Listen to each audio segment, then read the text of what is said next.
स्वागत आहे तुमचा माझ्या पुन्हा एकदा नव्या व्हिडिओमध्ये। तर मैत्रिणींनो, आज बनवत आहे मेथी मलाई मटर ची भाजी। अगदी साध्या सरळ सोप्या पद्धतीने कशी बनवायची ते बघूयात। 2 चमचे तेल घेतलेलं आहे, त्याचबरोबर अद्रक, लसूण, मिरची आणि कांदा याची फोडणी देत आहे। मस्त असा कांदा व्यवस्थित असा ब्राउनिश होईस्तोपर्यंत भाजून घ्यायचा आहे या प्रकारे। आणि त्यानंतर टोमॅटोची प्युरी टाकून घ्यायची आहे। मी 2 मोठे टोमॅटो घेतलेले आहेत, तुमच्या आवडीप्रमाणे जास्त कमी घेऊ शकता। त्याचबरोबर 1 चमचा लाल तिखट, 1 चमचा हळद आणि 1 ते 1.5 चमचा गरम मसाला व्यवस्थित भाजून घ्यायचा आहे। आणि भाजल्यानंतर यामध्ये थोडंसं गरम पाणी घालायचं आहे। गरम पाणी घातल्याने आपली जी ग्रेव्ही आहे ती परफेक्टली रेडी होते। त्यानंतर मीठ टाकून ही ग्रेव्ही परफेक्ट अशी शिजवून घ्यायची आहे। आणि मग यामध्ये आपल्याला सोललेले मटर टाकायचे आहेत। तुम्ही फ्रोझन मटरही घेऊ शकता, काहीच हरकत नाही। थंडीचे दिवस आहेत, मटर सगळीकडे उपलब्ध आहेत, स्वस्त दरात उपलब्ध आहेत, तर आपल्याला ते आरामात मिळून जातात। मटरही व्यवस्थित थोडेसे परतून झाले की त्यामध्ये आपल्याला गरम पाणी घालायचं आहे। तुम्ही बघू शकताय गरम उकळलेलं पाणी घातलेलं आहे। थोडंसं झाकण टाकून व्यवस्थित असं हलकेसे मटार शिजवून घ्यायचे आहे। मटार हे थोडेसे आडकच्चे शिजले की मग त्यामध्ये आपल्याला चिरलेली मेथी घालून घ्यायची आहे। मेथी ही खूप गुणकारी भाजी आहे।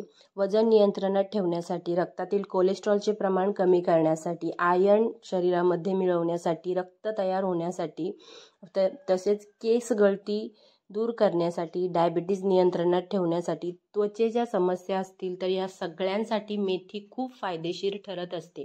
त्याचबरोबर मेथीचा जो गुणधर्म आहे तो गरम आहे, त्यामुळे थंडीच्या दिवसामध्ये जितकी जास्त होईल तितकी आपल्याला मेथी खायलाच हवी। तर तुम्ही बघू शकताय मेथी व्यवस्थित शिजलेली आहे। आणि आता मी त्यामध्ये दूध घालत आहे। तर दूध कसं घालायचं आहे ते तुम्ही बघून घ्या। अर्धी वाटी मी दूध घेतलेलं आहे, त्यामध्ये 2 चमचे तयार केलेली भाजी टाकत आहे आणि नंतर ते दूध भाजीमध्ये मी मिक्स केलेलं आहे। यामुळे काय होतं, डायरेक्ट दूध जर टाकला तर तो कधी कधी फाटू शकतो, तर अशा प्रकारे जर तुम्ही टाकलं तर ते लवकर फाटत नाही। आणि ही आहे मलाई। मलाई नसेल, नाही टाकली तरी काहीच हरकत नाही, दुधामध्ये काम होऊन जातं। तर ही घरात बनवलेली मलाई आहे दुधापासून, सो आता ती मी टाकलेली आहे। आणि मलाई टाकण्याआधी गॅस बंद करून घ्यायचा आहे। मी गॅस बंद केलेला आहे, नंतर मलाई टाकलेली आहे। तुम्ही बघू शकताय मस्त अशी भाजी रेडी झालेली आहे। एन्जॉय करा ही भाजी। तर माझी भाजी रेडी झालेली आहे। तुम्हाला व्हिडिओ कसा वाटला तर ते नक्की सांगा। त्याचबरोबर नेक्स्ट व्हिडिओ आहे तो आहे माझ्या मुलांचा। माझ्या मुलांनी आदल्या दिवशी केली होती मॅगी आणि पसारा तुम्ही किचनमध्ये बघू शकता। त्याचबरोबर मस्ती मुलांची बघू शकता। हेलो फ्रेंड्स, आता मी बोलत आहे मॅगी। तर चला आता आपण स्टार्ट करूया। स्टार्ट तर कधीच झालंय।